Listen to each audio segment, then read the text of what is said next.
లో 5 లక్షల రూపాయలు అడ్వాన్స్ ఇచ్చి అగ్రిమెంట్ చేయించుకున్నాడు. అప్పటికే ఈ పొలంలో మట్టి తీసి 6 అడుగులు లోతు, సుమారు 6 అడుగుల లోతుతో గుంటలు అన్ని కూడా తీసి ఉండటం వలన అది తక్కువ రేటుకి, అంటే అక్కడున్న మార్కెట్ వాల్యూ కన్నా తక్కువ రేటుకే ఆయన కొనుగోలు చేయడం జరిగింది.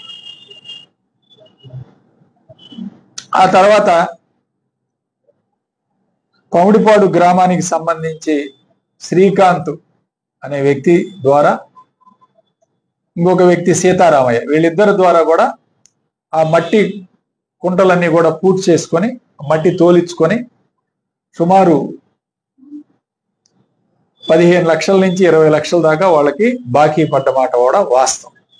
వాళ్ళకు కూడా డబ్బులు చెల్లించలేన, మట్టి తోలుకున్నాడు, తోలుకొని అవన్నీ పూడ్చుకున్నాడు. 2019లో నవంబర్లో అగ్రిమెంట్ చేయించుకున్న వ్యక్తి 2021 వరకు కూడా రిజిస్ట్రేషన్ చేయించుకోవాలి. ఈ భూములన్నీ కూడా చేయించుకోకపోతే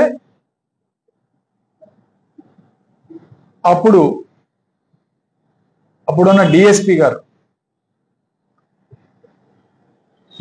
గారు కొంతమంది రాజకీయ నాయకుల ద్వారా ఫోన్ చేయించుకొని డిఎస్పి గారి దగ్గరికి కామరాజు అనిల్ కుమార్ గారిని పిలిపించుకొని ఈ మిగిలిన డబ్బులు కడితే మీకు రిజిస్ట్రేషన్ చేస్తామని చెప్తే ఒప్పందం చేసుకొని మేము డబ్బులు కడతానని చెప్పి ఈయన కూడా ఒప్పుకున్నాడు. వాళ్ళు కూడా ఈయనకి రిజిస్ట్రేషన్ చేయడానికి కొంత వడ్డీతోటి కలెక్ట్ చేసుకొని రిజిస్ట్రేషన్ చేస్తామని డిఎస్పి గారి దగ్గర ఒక పంచాయతీ జరిగింది. ఒక అంగీకారం చేసుకున్నారు వీళ్ళిద్దరు. అయితే మిగిలిన కట్టాల్సిన డబ్బులు కూడా లేక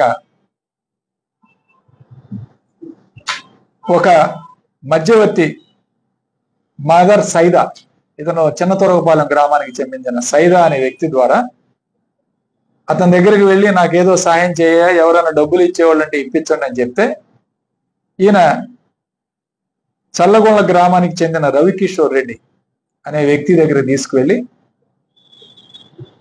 ఆయన ద్వారా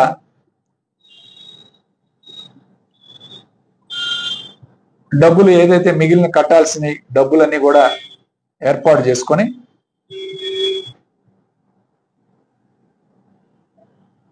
ఆయనే డైరెక్ట్ గా రవికిషోర్ రెడ్డి కామరాజు అనిల్ కుమార్ గారి దగ్గర డైరెక్ట్ గా రిజిస్ట్రేషన్ చేయించుకోవడం జరిగింది.